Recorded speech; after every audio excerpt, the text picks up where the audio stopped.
I'm Hastings, and welcome to All the Other Music Stuff podcast. On today's podcast, I have one of my colleagues and friends in the music industry. I would say I met this talent when I was actually auditioning to get into the music department at VC University. I think that was 2011. 2011. September 2011. I didn't know the guy at all. I arrived at my audition and he was already auditioning. He was inside. Then I'm hearing like Marimba's playing. And yeah, first thing, I was blown away with the talent and the skill that you really you showed in that audition. But secondly, like I was actually surprised, and I think that's the goal of this podcast, to sort of bring this our awareness. Because I was surprised that you could actually audition to go into university with a marimba. It wasn't like I'd never thought of that at all. So yeah, that's how I got exposed that you could actually do that when you're auditioning for placement at universities. But yeah, without further ado, Brad, welcome. Hey. Would you like to introduce yourself to the audience and maybe tell us what you actually do in the music industry? Cool, thanks. Yeah, thank you so much for having me on this podcast. I know we've been talking about this for a long time, and I'm so pleased. Well done for getting it going. Yeah. My name's Bradley Lithgow. I don't know, I'm a musician. I'm definitely not a talent. Okay, we can circle back to that word later. It's one of my big pet peeve words, actually. We can circle back to it and we'll talk about it later. Because I know we both have this sort of... We definitely get tags that say talent when we're at gigs and stuff. So yeah, one of my proudest things is my little tag that says the talent. But let's circle back to that. So yeah, I'm a musician, sort of. I don't know, people always say this, you know, to musicians and people in the arts, and I always wonder, like, no one says that when you like interview an accountant. No one's like, what do you like, introduce yourself, and then you're like, hi, I'm Miles the accountant. No one ever does that, you know? So I don't like, yes, I work in the music space, but I work in a lot of other things. And when I tell people I'm a musician, I'm always like, I'm not the guitarist or a drummer or a singer or the next Taylor Swift, or you know, I'm not that person at all. I work in the music space. Yeah, so I think what you're saying, it's what I tried to explain in the first episode. If you haven't watched the first episode of the All the Other Music Stuff podcast, I'll try and put the link in the video now. I was trying. It's here. It might be here. I was trying to just explain, like, how I tried to explain what am I in the music industry, and it's sort of similar with you because you do a lot of stuff, and it's not just one thing. So trying to define yourself can also be tricky because you don't want to be sounding like, you're. Yeah, you don't want to block yourself in. Yeah. And also, I also don't want to be defined. Like, I can be whatever I want to be. That's also, you know, because of this nature of this industry, that you do end up doing a lot of things if you really want to be successful and not become the next Beyonce. Like, the idea is, you know, you end up saying, I'm a musician, and you become like all encompassing in the industry, and then you become, and then the industry becomes who you are. True. I can tell you that no one who's working at McDonald's or an accountant or at the garage or at Pick and Pay, no one's saying, I am Pick and Pay. Like, no one's getting wrapped as what we tend to do in the arts. Yeah. In the arts, we kind of become, this defines who we are. True. And I don't know if that's a good thing or a bad thing. Yeah, that's why I said it's quite tricky, but let's try and break it down. So on a day-to-day or on a weekly basis, can you just try and explain what you do in the music industry? Sure. Yeah. Okay, so I guess my main thing is I'm very involved with marimbas and marimba bands in South Africa. So my main kind of musical career and everything sort of evolves around that. I studied at Wits. I did a music degree in percussion, which is everything from triangle playing to marimbas. I'm a proud triangle player. Yeah. And then I did a postgraduate certificate in education afterwards, Cool. which essentially qualifies me to be a high school music teacher, which is not what I do. And that's not really where my passion lies, in high school music teaching. My passion lies in teaching, but a different type of teaching. So to go back, what I do the majority of the day, I work for a family company that makes marimbas. Cool. And there's not many. There's a few companies in the country that makes marimbas. And what we really stand for is inclusive music education, and using the marimba as an instrument that brings about holistic kind of development. And that's where my whole sort of philosophy has come from. And that's in large part, I know you're going to talk about my parents as well. That's in large part because of my upbringing and that sort of thing. So I do that. That's my day job, if you will call it like that. It's a nice flexible job though. Cool. And then I work for an NGO, an NPO, non-profit organization called Education Africa. And our offices are in Sandton, but we spread across. We have, apart from Education Africa, not just a music organization, they have a really great dynamic early childhood development education program and training of teachers in that. And I'm really passionate about ECD, because that's really where you as a foundation become who you are. That's how you make the change. It doesn't happen when you're 60 years old. It happens when you're a tiny baby. When you just, I mean, with the little one. With your munashe. We'll discuss about the little one. But so I work in the music sector, and we have over 30 marimba hubs throughout Mpumalanga, Gauteng, Northern Cape, and Limpopo. Cool. And this is all within Education Africa. This is all in Education Africa. That's our core project, is our Marimba Hubs program. And on average, we teach, so we train teachers and we set up the hubs, and then our teachers in all the different hubs, we aim to teach over 1,000 kids marimbas on a weekly basis. Cool. That's our core project. And in that, what stems from that at Education Africa is we also run the Education Africa International Marimba and Steel Pan Festival, which is a big, it's like the World Cup of marimba bands. Big festival. I think it's one of the biggest festivals in the world. Of that type. Of that type, and we can go into, because marimbas in that type of what we know marimbas in South Africa is very different to what other countries in the world know marimbas. Even our neighboring countries. South African marimbas are very different to Zimbabwean marimbas, even in their teaching style and their performance style and the type of music they play. So those are my two places I work for. Okay. And then I also freelance teach. Apart from at our hubs, which I do a bit of teaching at, I also teach at JP High School for Boys. Shout out. My students. Kids, you know what it is. Teachers are kids. We've got this thing going on. There's a beef going on. And I also teach at, and I only started recently, and I'm really, really excited about it. I teach at my old school, Christian Brothers College in Boksburg. Cool. And we sort of building up that marimba program, and I'm really excited about that. So I do those mostly in the afternoons. Okay. And then I gig, all sorts of gigs, from just marimba workshop things, like we do team building. We've done team building together and that sort of stuff. I also play with our band that you play in, Blue Earth Marimba Band. Follow us on Facebook. I'll put the link of our page just now. All the links. We put in all the links. A million links. So I play with that, and we do a variety of gigs, mostly weddings and that sort of thing. And then I freelance as an orchestral percussionist for ballets and musicals and that sort of thing, and big orchestral concerts that happen mostly at the Linda Auditorium with the Johannesburg Philharmonic Orchestra, the Johannesburg Festival Orchestra, the Phoenix Co-Orchestra, and all of those things. That's where my real triangle playing sort of comes in. Shines out. Yeah. So I mean, as you sort of saying everything, imagine you just bumped into someone, right? And what do you do?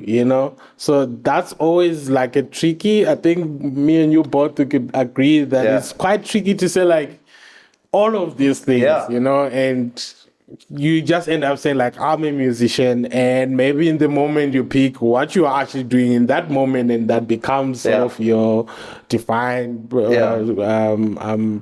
character. Yeah. Say like, okay, maybe I'm coming from an orchestra gig, then I say like, yeah, I play in an orchestra, and that's it. But there's this whole umbrella that you're sort of covered with, of all these other jobs that you're sort of doing. Yeah, and I find that always tricky to like explain to people without taking 20 minutes of a podcast. Yeah. So great, we got this platform now. So maybe I can just send them the link. Send the link. I'll send the link. Like, actually, I'll do a time code, say Bradley introduction, and then they just watch this. I'll just put it instead of my whole Tinder bio. I'll just put it on my on my Tinder profile. I'll just put this link. Cool. That's always a tricky one, you know, because that's like I said earlier, when someone says to someone who's not in the arts industry, they're like, oh, what do you do? Then someone's like, oh, I'm an accountant or I'm an engineer. Yeah, and then the conversation kind of ends. Yeah, it ends. Yeah. You go like, oh, I'm a musician. Then someone's like, oh, what do you play? And then you're like, I play the triangle. And then they're like, oh, okay. That's if they know that you're playing. Or you say like, I play the marimba. And then they don't know what a marimba is. Then you have to describe what a marimba is. Then you have to describe. Then they're like, oh, but do you make money doing that? Is that just for fun? You must have so much talent. Oh, wow. It's so nice that you follow your passion. Yeah. The typical conversations, you know? Typical, like, I wish I was you, you know? Yeah, and people don't know that this is a real, like, career and job. Yeah.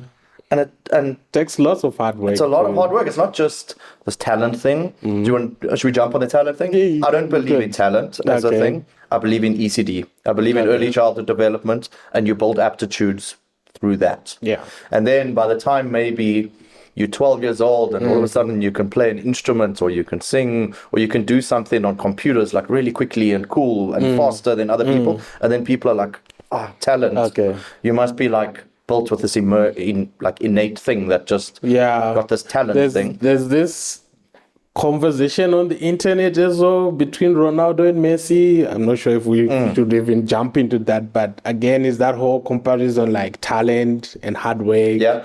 Was Ronaldo talented? Yeah. Or he was working hard? Messi's talent and stuff. So I get it you. all needs hard work, and none of it's just innate, just magically happens. No one's just born this way. I would say like maybe you're born with the gift, right? It's how you sort of nature it. But again, I get you, because even if with the gift and you don't get development from early on, it doesn't come to fruition. So at the end of the day, it all comes to the core, the early childhood development of a child. So it does. And even those like in the womb moments, you don't realize what you've been exposed to as you grow and as your brain develops. I'm very big about how marimba specifically, but how you can alter the brain and fix the brain, and then all of a sudden, by magic, you're great at maths, you know, and then the marimba teachers, they're like, actually, it's my fault. I'm the reason that he's now getting 80% in matric when he could have getting 50 in credit. You know? The marks are crazy. But anyway, so that's like a lot of stuff that you actually do in the music industry, and kudos to you for that. But I think I wanted to know, and for the audience as well, like, how did you get into the music industry? And I'm coming from a point of view, like background wise, and like you said, how you sort of get early childhood education helps, or the things you are exposed to sort of helps you to guide you into some of the career paths that you end up in. So the exposure element, the support element, so that's sort of the angle that I want to try and understand from your side, like, how did you get into the music industry? So I guess it all can be attributed to my parents, really. Okay. I touched on this earlier. Yeah, my parents, my mom's a musician and she was a music teacher at a couple schools, and now she also works for Education Africa, and she's very passionate about music and what music can do for people, and community music and inclusive music education. And my dad's a really brilliant artisan, music maker, great with wood. Yeah. And the two of them, that's how they sort of started the Marimba thing, where they started this company 19 years ago. We're 20 next year. Oh, cool. Congratulations. Thanks, yeah. The company is the Marimba Workshop. The Marimba Workshop. We'll also put another link. So, yeah, from them, so even in my childhood, there was music around me. I was going to concerts. Yeah. All of my friends were listening to like high-fault stereos, what it was called then, and pop music, and my mom was playing classical music in the car, and that's what I was listening to, and so I was listening to all of that. But and I played piano for a tiny little bit when I was a little kid. My mom was like, you need to learn piano. How can I be a music teacher and not teach my own child piano? And then I didn't pursue piano at all, at a very young age. That pressure of practicing and putting in the hard work when I was a little kid did not happen. So my piano skills did not get very much further than grade 1.5, really. And then in grade 6, my mom tried to get me to play bass, and I had a bass, and I still have a bass. And that lasted for about a year. It's a real tough one.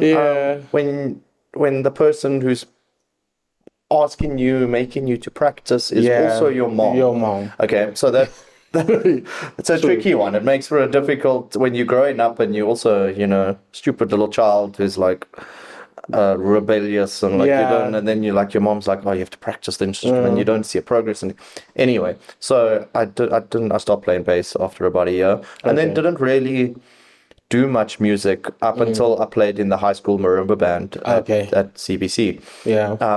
And that's where I really found my love for music, and it was playing with your friends, and it wasn't this like go and sit in a practice room for an hour by yourself. Do scales. Exactly. It wasn't that. It was this coming from a different angle of teaching, a different way of learning that wasn't pressurized or like formal or this like everyone says, oh, you're a classical musician, you come from a classical background. No, like I don't really. I come from playing in a marimba band at school.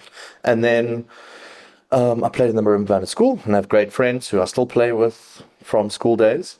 And then in grade 11, this is where my music thing really started. I was very fortunate to go on a tour with Education Africa.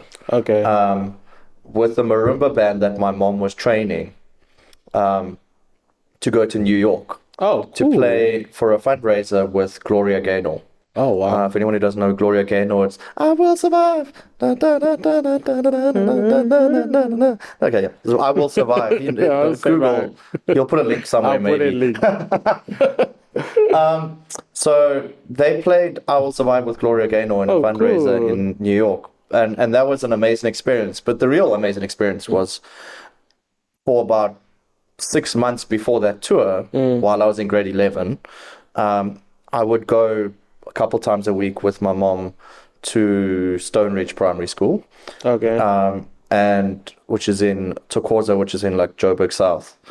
And I would just watch and sometimes help, but mainly watch her teaching the group who were going to go overseas, and the process, and watching kids, and these kids were in grade 6, 7 at the time, watching them develop as players, develop as humans, develop social skills, math skills, kind of mental agility and that sort of thing over this period of 6 months to become a brilliant band a world-class band, to play with someone like that at the end of the year.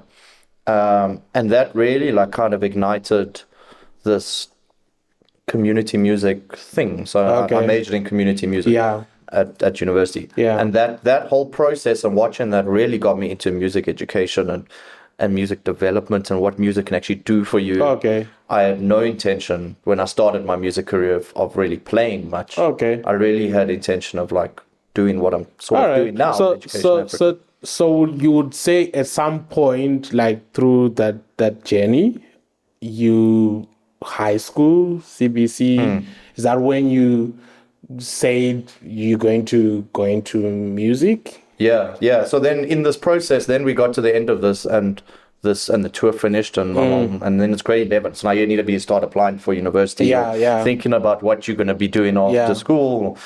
And I was like, oh, I think I want to do what you just did. Okay. You know, this whole community music development kind of thing. And she was like, you kind of need to study a music degree for that, or something along. If it's going to be music, needs to be a music degree, really. Yeah. And I hadn't done any music theory, so I hadn't got up to the required grade 5, 6 level for university entrance. I hadn't done much classical sort of playing. I'd done marimba band playing, which is very different to what I was doing at university. So in my matric year, I worked my ass off to get up to that level of playing and to get to the audition where we met. And I did classical percussion as my entry level. I didn't do like African marimbas at the time. I don't think really. So at WITS at the time there was no African music section. At UCT there is now, which I would have loved to have gone to UCT, but we definitely couldn't have afforded that as a family. It was just not on the cards. But WITS had community music in 4th year, which as a specialization, which that was the thing. That's the whole thing. Your aim. That was the whole idea. So I worked super hard during matric to get to the level to pass the audition to get into university, but did classical percussion. And so previous to that, I had never played in an orchestra. I didn't play youth orchestra when I was in high school. I was not that exposed to what it actually takes to be in an orchestra and to play those things and learn all the instruments, because when you play percussion, you learn everything, you know? And then that's how we met, and then I met your youth orchestra, and then we had varsity, and then fast forward 11 years, and then we sit in a podcast. But that's a super awesome story, and I mean, like, life path, most similar to, I'm sure someone out there was also like saying like, okay, what's my next step? I don't know classical music. Do I need to know classical music for me to get into university and stuff? So you can see there's someone who didn't know anything about classical music, and they got into university, got exposed to the different genres that are in the music industry, and here we are. So I just want to divert a little bit, meaning to say, with all this happening, we can safely say we are freelancing in the music industry. Essentially, yeah. Essentially, I'm neither of us are stuck to a 9 to 5. Yeah. No one's getting leave days. Yeah. No one's getting sick days. Yeah. No one's getting any of those things. If you don't rock up to work, you don't get paid. You're not getting paid. So there's that dynamic to it. So I want to find out from you, how do you navigate the freelancing way of life? Is it easy for you? Did you have to develop some skill sets for you to survive now? Yeah, I think I'm in a different place to what I was 10 years ago. Okay. And I think my answer would have been very different 10 years ago. 10 years ago, I was literally working 6 months ahead, and you're relying on gigs, and you're relying on teaching. And I wasn't working much for the Marimba Workshop at the time, and I wasn't working much on a like contractual basis for Education Africa. I was freelancing with them as well. And you're working 6 months ahead, and you're always like, oh, when's the next gig coming? You're trying to plan 6 months ahead, and you're working out budgets. And you're like, okay, if I earn this amount of money, it takes a lot. And this is where a lot of people kind of, I think, lose track in the music industry, the business side of it, and the like adulting side. Like, be an adult about it. You know, you're earning money. True. It's not, you take your life seriously, take your career seriously. Take your life seriously. So you're always working, and that's a big challenge, because I also started gigging and earning sort of decent, good gigging money when I was at university still. You know, my friends who were studying other things only started earning that sort of money after university. And you'll know what we like when we're in our early 20s. Yeah. Like, you young, dumb, and broke. Who sings that song? Because you There's sort a of song about it. again, you're talking about thinking ahead 6 months, but you're earning on a weekly basis sometimes because you get a gig on a Saturday next song. So your calendar, like, okay, I'm going to have a gig. So it's the discipline side of it to say, okay, with this money, I know it's coming weekly. I shouldn't blow it on a weekly basis as well. So, and I mean, how organized you have to be. The calendar thing, you have to be so honest about the calendar. It That's needs a whole podcast on its own, like just like organizing your calendar. Yeah. So you don't double book or triple book or work out. Can I get there to this, between this and this time? Which is the power of saying no. If you can't do the gig, say no. You can't do. It's better to say no than to say like, oh no, I don't want to lose that gig, and then end up messing relationships because you didn't make the gig on time and stuff like that. So and the music industry in South Africa is small, everyone knows everyone, and everyone talks about everyone. It's like rubbish as that is. People talk and then they're like, oh, I don't know if I would book him for that. You don't want that. You don't want to be developing that sort of stuff early on. Not true. Or later on, or ever. I think I mentioned it on the last podcast, the first podcast, that your name is quite one of the most valuable assets you have. Like if someone mentions Hastings or mentions Bradley, you shouldn't be associated with like, no, we don't want to work with that guy. Like you have to safeguard your name at all costs. Like if you have to be at a gig at 1:00, be there at 12:00, like an hour before, like get to know people. I think for some of us, I know, like I'm an introvert. It's also difficult, to meet put yourself out there. Put yourself out there and stuff. So make the connection, be friendly at a gig. That's all. And that's all part of, what the industry is in South Africa is like playing the game. You're playing the game, or you're not playing the game. And then if you want to play the game, go out and just be a lacquer person, man. Just be a nice person to work with. That'll get you so far in South Africa's music industry. True. Okay, cool. So it's quite risky being a freelance musician because you don't know when your next gig is coming. And that's obviously something COVID definitely taught us. If we're going to go back to that. You're opening some wounds. Some hard... So definitely it's risky. And did you by any time in your music career, from when you started, like that time you decided to say, okay, what mom is doing, that's what I want to do? Up until now, was there any point you said like, you know what, I don't think the risk is worth it. I might need to divert my career into something more secure. Okay, so he gave me a scoop on that question, so I had thought about it. I thought about that question. And actually, thinking about it, because of the way I grew up and having my parents in the music industry, I never viewed the music industry as a risk. Okay. Only when I got to university and maybe in second or third year, and then you're hanging around with your friends who are not studying in the arts or music, then they're like, it's a bit of a risky industry. How do you earn money after that? Hey, it's so nice you following your passion, but you have bills to pay later. You're gonna be an adult later. You're gonna be able to do that. And then I was like, oh yeah, okay, maybe that makes a bit of sense.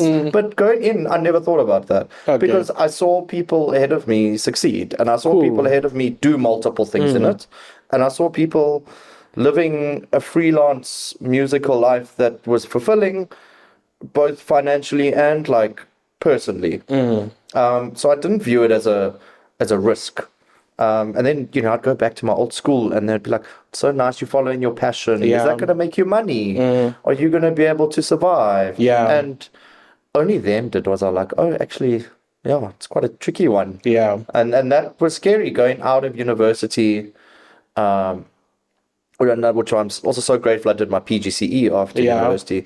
But going out of that, and then, you're not applying like your friends are to a permanent job and getting an internship here, and then they're sorted and they know what their life is going to be like for the next 5 years. That's not what you're doing. But with that said, I was always encouraged even while I was at university, to be establishing the connections, playing the game, making connections, making good impressions, getting as much experience out there, that when I got out of university, I was already in a good musical career. I had lots of gigs coming in. I'd made a lot of good teaching. I was enjoying my teaching. I was teaching for the right reasons. And I had a lot of other things going on. But it's because I built that foundation while I was studying at the same time. I don't want to sound arrogant about it, but I remember speaking to varsity friends who were studying music with me who didn't build that foundation while they were studying, and then got out into the music industry, and then they struggled for a bit, or have done amazing other things. I mean, kudos to them. They've done amazing things that aren't related to the music industry. Just because you study something doesn't necessarily mean that has to be your life. But I established this foundation, and I was gigging quite a lot at varsity, that when I came out, wasn't risky. And I was able to say to my friends and my ex-teachers, you know, like, I'm surviving. You're surviving. I'm doing okay. Because I think with even some of the guests that I'll have, it's a question that I'll always ask, because I know for myself, it was like a tricky conversation to have in the house, because obviously the background that I was coming from is sort of studying music is a foreign concept, number one.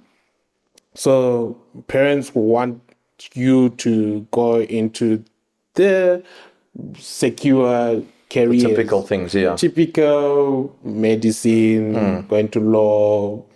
All the things that people think make you happy and make lots of money. And I think for me, it was quite a difficult one, because I had like great marks for my metric equivalent, A levels.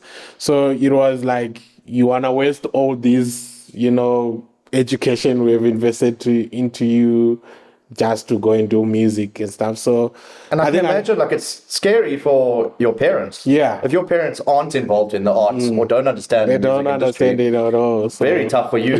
But also like kudos to your parents for letting you do it, because it's also tough for them, because they also like, Hastings going to be my burden now for the next 50 years. I think I had to adapt, like you said, like there's some skill sets or things you have to do early on. Like you said, for yourself, you had to play the game, you know, whilst doing school, and whilst you're out, you managed to navigate through it.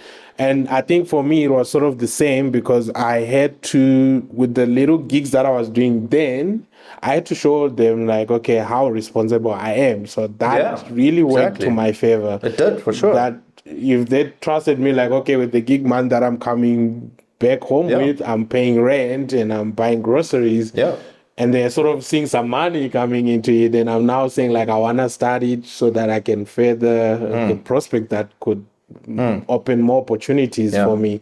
So at least that was and you did a great job in your early career doing that. I mean, you were one out of all of us who were at the youth orchestra company playing at the same time. You were by far one of the most responsible. Like, by far. Disclaimer, I don't know how true that is, but by far the most responsible. No, but it's all of those things that's laying the foundation for where you are now. That's building the impressions on, because all of those people who we were at youth orchestra with 8, 9, 10 years ago, whatever, they're still all with us now as musicians. You know, they're not like, we played it and now we're in a different space. We're still in the same space. So, if we all messed up those foundations, so kudos to you for getting there and laying the foundation. Thank you. And being where you are now. Thank you. In all the various aspects of your music industry. No, thank you, Brad. Your career.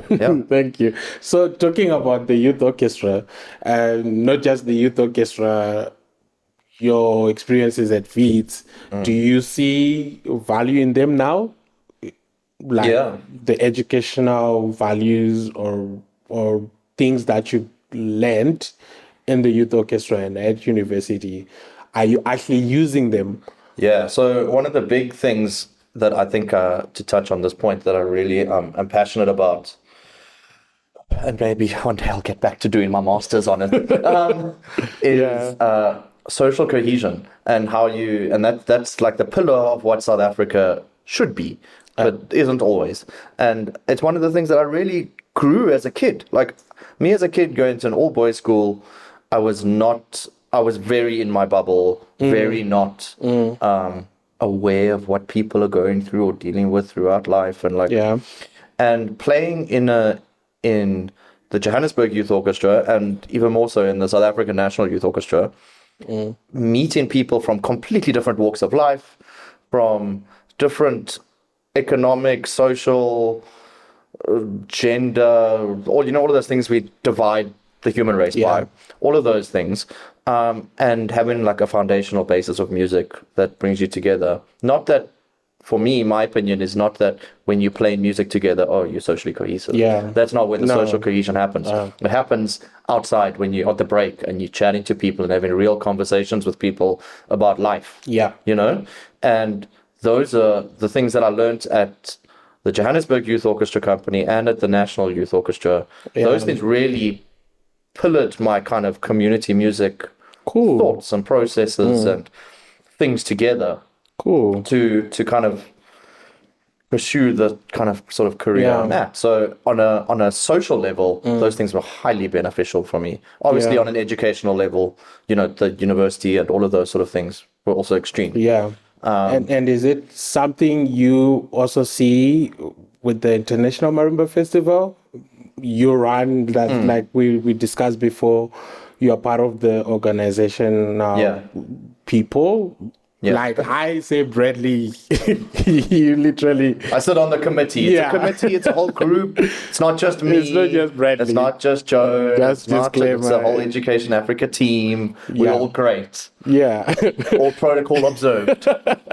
So I'm just asking him because it's quite a big festival and you have all walks of life from every corner of the world, but basically here in Africa, you're mentioning like countries like Zimbabwe, Nigeria, Botswana, and then within South Africa, like all corners of... all of those ways we divide. So I mean, that's the great thing about marimbas is that they're really one of the fast-reaching instruments that kind of we've observed in South Africa, where they're not divided by economic things. They're not only at the top private privileged schools, they're also at all the other places.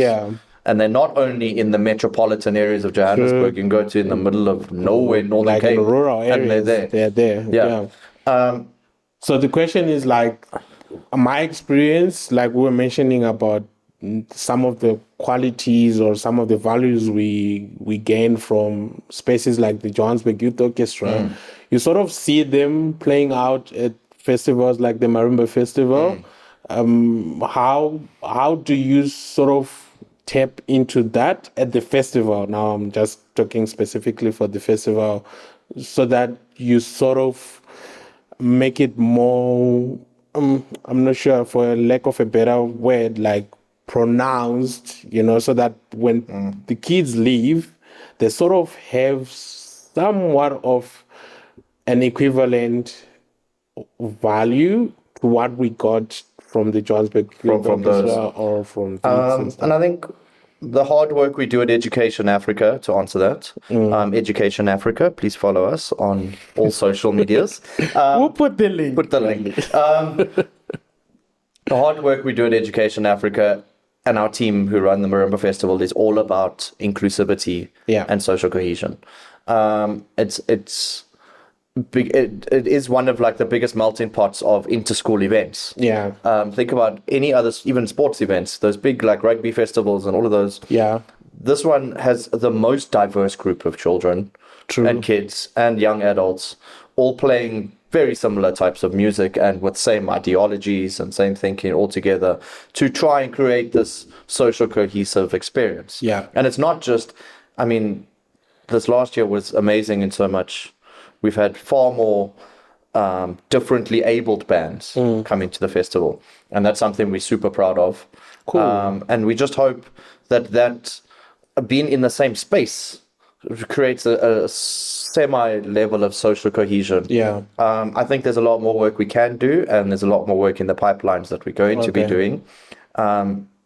on how you really create real social cohesion outside of your bubble, outside of your band, outside of your own safe marimba band space. Yeah. You know, because at the end of the day, in human nature, we like being in our bubble with people who are the same. Yeah, true. But that's, if you stay in all of your bubbles together, you're not evoking social cohesion at all. That's not how you get out of yourself. True. Now, as a concept within the music industry, I'm now more directing it to, maybe there's a young person there watching this podcast and they're like, oh, wow, what opportunities would you say an event like the Marimba Festival, Marimba and Steel Pan Festival would bring to them? I'm sort of directing this question in context with the alumni group that you guys have. I know, can you please talk a little bit about that and what opportunities that sort of are evolving around the festival, around the marimba hubs, and around the alumni concept as a thing that is actually preparing them for the music industry, and what some of the successes that you might have seen with the group. Sure. Yeah, so one of our projects that Joan started, I think about a year and a half ago, maybe close to 2 years ago, is our Education Africa alumni group. And they all young adults between the ages of 25-ish and 19, who have all come through our Marimba Hubs program at various of our Marimba Hubs. And it's a internship and kind of developmental group, and we normally meet depending on what's happening, every second Saturday. And it involves chatting about life, chatting about things we've talked about in this podcast, how to financially plan, how to grow your career, decide what you want to do. Not everyone who comes out and is a marimba player in high school could become a professional marimba player. That's not what we're all about. Coming from two professional marimba players here, difficult industry. It's tough. It is tough. We don't need 60 million, South Africa's population, 60 million. I agree 60 million people should be playing marimbas, but not all 60 million people should be professional marimba players. True. But they're coming out and they're also training to be brilliant marimba teachers and great music teachers. Whether that's the career they follow or not, that's up to them. And they've interned at our Marimba Festival. This is what you work at. And they've interned and worked and got huge exposure into different types of industries that you can work in. Everyone kind of sees things like festivals go on, and all you really see, whether you're going to Hey Neighbor or some big music festival like that, or you're going to Marimba Festival, or you're going to a classical festival, everyone just sees the people on the stage. Everyone thinks they don't see what's around. They don't see all around the stage. And have you ever turned around and looked at the back and seen the people at the back? And then behind them, the people cleaning up. And behind them, the people working at the bar, and then behind them, ecosystem, the safety and security people, and it's a whole industry, and all those people work in the entertainment industry. And they all work hard in the entertainment industry, no matter what they're doing, and often a lot harder than what the person on the stage is doing. Most of the time, actually. So it's exposure to that sort of stuff that we're also really trying to get them out. And if you, someone who's watching this podcast or listening to this podcast, are thinking of going into the entertainment industry, please don't think you're going to be the next Beyonce. Maybe that can be one of the many things you want to do. But think about, if you want to really make it in the entertainment industry, whether this is in music or drama or art, all the entertainment arts things, think about your career as, I can do many things. Don't just block yourself into one. I think you can have your vision of what you want, but always be open-minded. I think I when I was auditioning to get into Beats, my goal was to become the best drummer that's out there. And I wanted to be the best drum expert ever. And then I got introduced to all these other things that made me aware, like, oh, there's teaching, oh, there's, there's marimba playing, oh, there's orchestra there. So if I was just shunning my mind to just wanting to be the best drummer, I could have been the best drummer, but I think my life, looking at it now, played quite well because I was open-minded, and I always say this, I eventually found my passion within my passion, which is the music education side, which is in the passion of music. So yeah, I think always you have your goal, you know what you want to be, but... And I mean, that's not to say don't put in the hard work. If you want to become the best singer out there, put in that hard work. But don't be blinkered to everything around you. True. Take an interest in how the sound works, how my microphones can eventually work, how they run the lines, how when I sound amazing out there, why does it sound different in my ears? What's happening? Understand all of those things that are around where your goal is. Understand how you became a good singer. Understand how your voice works. It'll make you like a well-rounded musician, individual, and also open these other windows and doors in the industry. And when you go through a stage, and if your career changes or shifts, you can always shift and change, and you make friends in different parts of the industry, that connections that all of a sudden you haven't seen at one concert, then 4 years later you see the same sound engineer working that concert, and you know the person and you know how they work, and just makes your life so much easier. If you aren't blinkered, don't be blinkered and too centrally focused on achieving one goal. Work towards it, but with an open mind, like you said. Yeah. And on that, obviously we're saying you have a goal, you're open-minded, but I want to now speak with the concept of discipline. How did you gain that skill? Because I know you're one of the most disciplined individual. Oh, thanks. In this regard, like Bradley, if we have a gig, you make sure that we know the times. You make sure that we know the information. You make sure that we arrive maybe an hour before. And this is just within, say, Blue Earth Marimba Band. But you have all these other things going on. But you make sure that, okay, when we are with this, we are focused on this. And I've seen a glimpse of your calendar. I think, if you see my calendar, I think like, okay, how do I know where I need to be? But Bradley's calendar, you see all the dots every time. Like, you super organized. And I think this is the third time we've rescheduled this podcast. So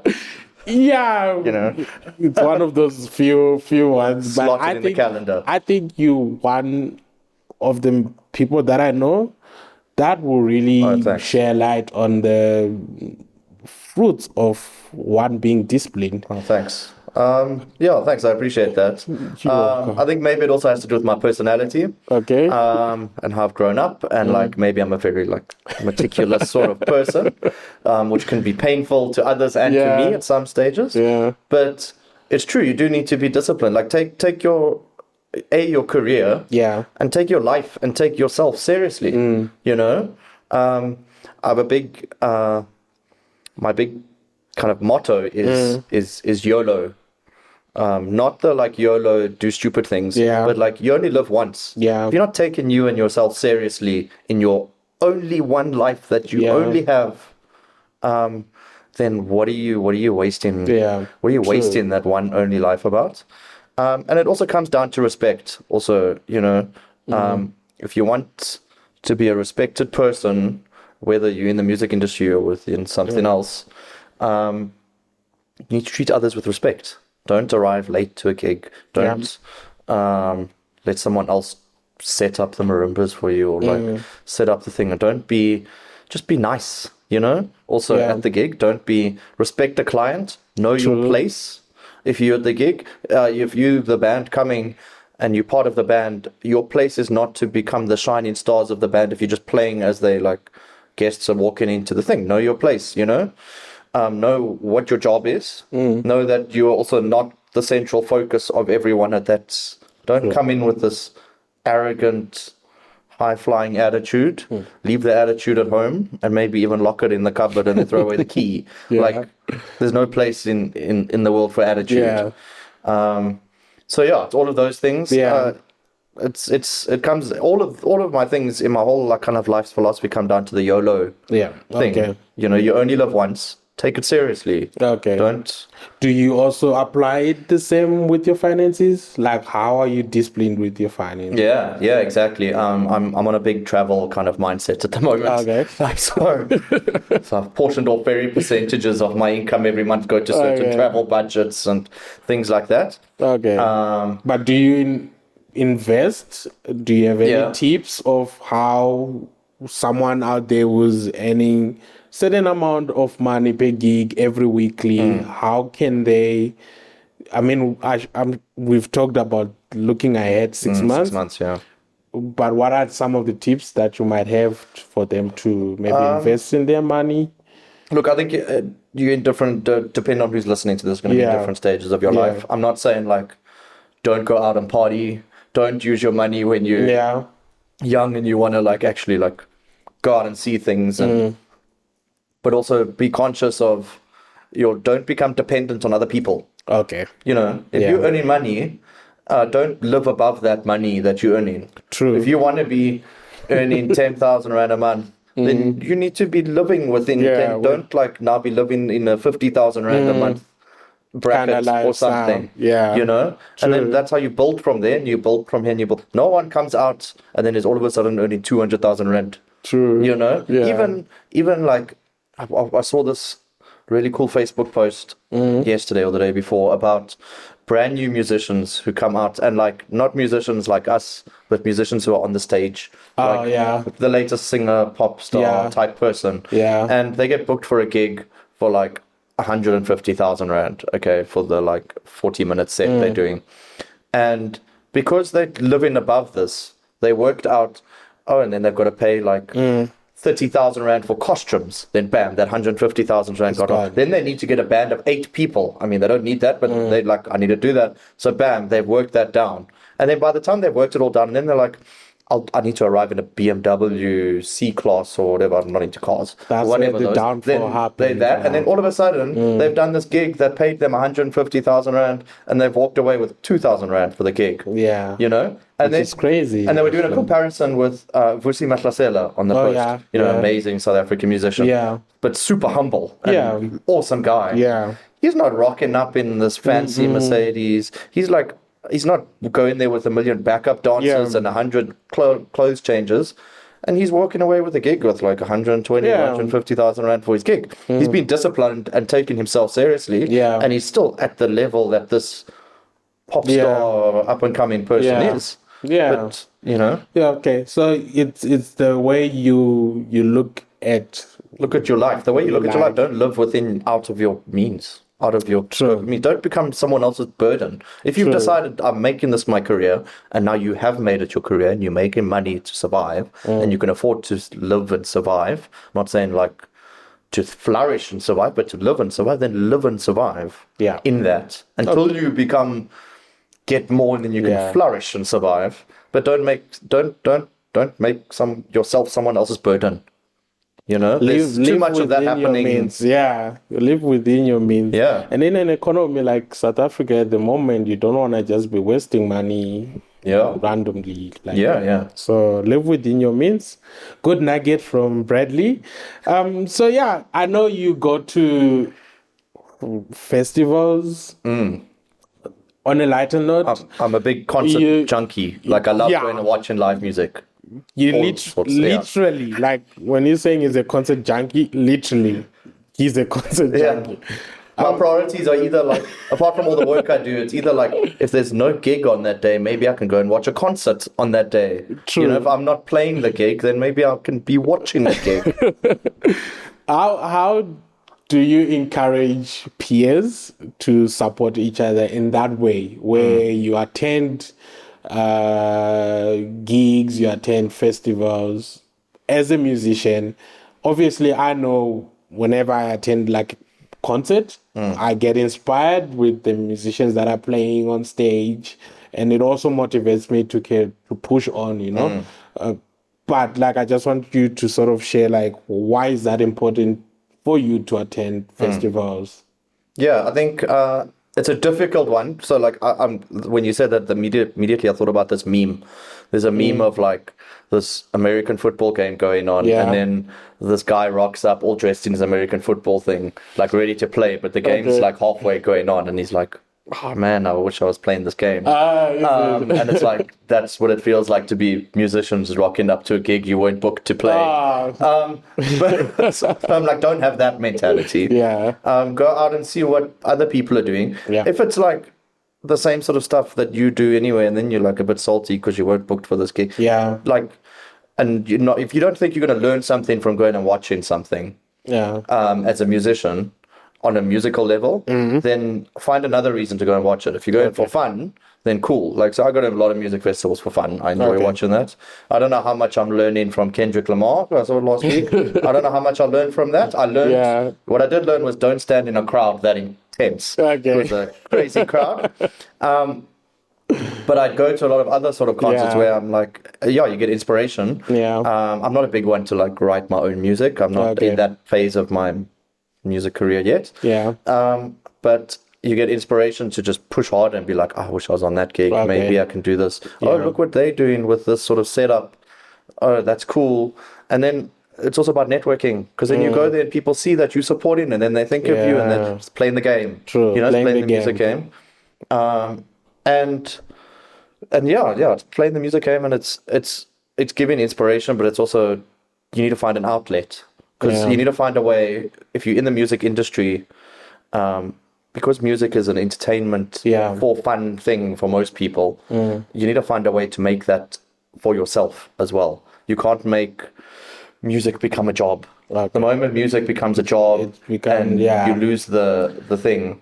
Because once you lose that passion, So that's also why I go to these concerts and things at festivals, because I'm like, that's why it's a big part of why I did music, and like that's a big passion of mine, and that's what makes music to me, and not just a job. Okay, you cool. know? Yeah, I mean, we're coming to a close now, but you've been, I mean, since that time of the audition that I've personally known you, this is probably 10, 12 years ago. And just to say, I mean, if you come into a group, well done on like your last 10 years as a career in the music industry. This guy has worked his ass off also, but also not like worked super hard. He's also just brilliant at what he does. If you don't know, you need to like know that he's one of the top music educators in the country. Like, Bradley. I'm not going to humble you. Don't humble yourself. I'm going to It's true. Looking at the camera over there, looking at the camera, book Hastings to come and teach your kiddies. He's brilliant. Thank you. Yeah. Thank you. Okay, can I go to my question? Okay, you carry on. You carry on your podcast now. So I'll say, like, obviously that time span doesn't just go like without any challenges. What are some of the challenges you faced, and how have you navigated through them? And do you have any tips to share? Say like, okay, if you encounter this challenge, I'm not saying it's quite generic that everybody's gonna have challenges within it, but I think it goes without saying, like 10 any time frame within any certain amount of work that you put in, definitely I think always brings challenges. And I think one of the, I'm not going to like pinpoint specific things. I think, you know, as in terms of playing and gigging, we all have good gigs and bad gigs, and good experiences and bad experiences. I think the most important take out of that is to not let things live in your head, and fester in your head, and wonder, why did this happen, and am I not good enough, and start dwelling in this. What's the term? There's a great like psychological term that musicians often suffer from. I'll think about it. So don't let things sit in your head. Just move on. Try and keep yourself busy with other things. Obviously, people skills are a big thing in our industry. You know, in South Africa, it's a small industry. You know, be a nice person. Also, don't talk rubbish about other people. And if you hear people talking rubbish about you, or the things you do or whatever, don't stoop down to that sort of level. True. It's a small industry. No one needs to be playing down there with the fishes, you know? True. So, yeah, I'm not going to, I don't think I've had I've come from a very privileged situation, but I think I've also worked very hard within that. Like, I was very fortunate enough to be able to study and not be crippled by student debt and all of those things and challenges of some of the very basic challenges we have in South Africa, you know, on transportation and those sort of things, which is a real struggle in South Africa. I unfortunately haven't been affected by those things. But I guess in speaking about those things, and it's something we've chatted about a lot, is if you've got all of these challenges, like these physical challenges of I can't get to the gig on time, or I need to take 5 taxis to get to the thing, or the fact is, know your place at the gig, because the client doesn't care about that, unfortunately. You know, your HOD at your school doesn't care if you had to wake up and it was a really tough. Then they can't be given sympathy every day. So you got to remain professional, take your life seriously, and take your professionality seriously. And for the most part, try and leave your problems at home. You know, because the industry is cutthroat. And if you're going to dwell on the problems that you have, not just take anything away from all of these problems. So like all of us, I'm very sympathetic about it. And very like, these are real problems that the country needs to work on, and the government needs to work on, and all of those things, and society needs to work on.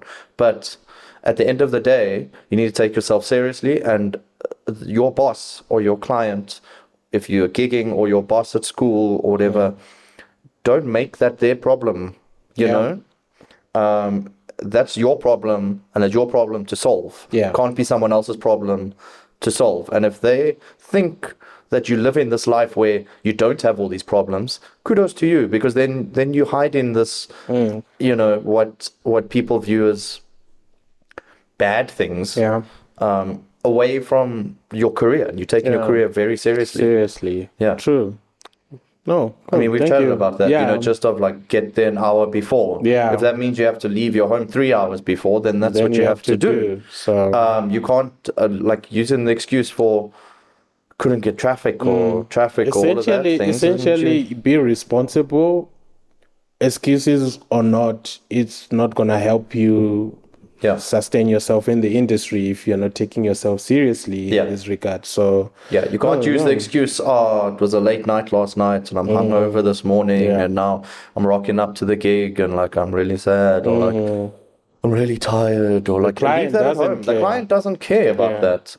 True. You know, and next time you won't get booked. And then that's what's gonna happen. You're not gonna. They'll be like, oh, you're really tarnishing your bad name. Yeah, like we said, your name is your most valuable thing in the industry. So just always keep it clean. Always keep it clean. No, cool, Bradley. Thank you. Last question. Where do you see yourself 5 years from this podcast? I don't know. Maybe I'm going to come back on this podcast once it reach millions of subscribers. Subscribe, like, and subscribe somewhere. The button's there. We're gonna put the button somewhere there. I was looking at that camera. Like and subscribe button. I'm gonna like. I'm great with the trajectory I've gone on. And I've had some really great personal highlights in all the sort of spheres I've spoken about. And there's certain parts of my music career where I kind of feel like I've reached the peak of where you kind of reach. And I don't know if I want to go further in that sort of thing. And because our industry is so multifaceted, but also life's multifaceted, you know, this is what, circling right back to where you started, you box yourself into this, like, I'm a musician and this is what I did. But you don't want to box yourself into what you are. Who knows what I'll be in the next 5 years, but there's a lot of other things outside of music that interest me, and other avenues in music that I'm only just now starting to like see and explore and see as cool things and ideas that I want to do. I'm aware you doing your masters. It's been on hold for the last year, but cool. That's the idea. All right. And there's other like things that are outside of the music industry that I'm really interested in, business-wise and community development-wise, and in the music industry, random instruments that I'd love to play and do interesting out-of-the-box thinking things with. So I'm hoping in the next 5 years, I'm not doing the same stuff I'm doing currently. Awesome. There's certain stuff I'd love to carry on doing. I hope, I develop the bands I'm teaching and all of that further. We'll see how all the stuff we do at Education Africa really develops in the next 5 years. I think there's some really exciting stuff coming on. How our company develops, how the Marimba band, if the Marimba band's going to carry on or if it's not, or we'll see where that goes.